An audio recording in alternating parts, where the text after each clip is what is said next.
દ્વારકામાં આવેલી એક્સિસ બેંકમાં કેટલાક શખ્સોએ કાવતરું ઘડીને હલકી ગુણવત્તાનું સોનું આપી લોન લેવાનો પ્રયાસ કર્યો હતો. બેંક મેનેજર દ્વારા આ મુદ્દે ફરિયાદ નોંધાવવામાં આવી હતી. એક્સિસ બેંકના વેલ્યુઅર આરોપી અક્ષય ગોરધનદાસ ધાણકે ખોટો વેલ્યુએશન રિપોર્ટ તૈયાર કર્યો હતો અને કુલ ₹97,17,900ની ઉચાપત કરી હતી. પોલીસે 9 આરોપીઓની ધરપકડ કરી છે અને 7 આરોપીઓને કોર્ટમાં રજૂ કર્યા છે.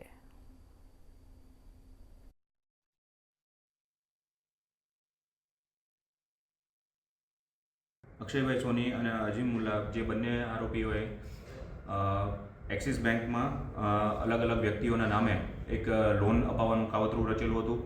જે લોનમાં એમને ગોલ્ડ સિક્યોરિટી પેટે તેઓ સ્વીકારતા હતા.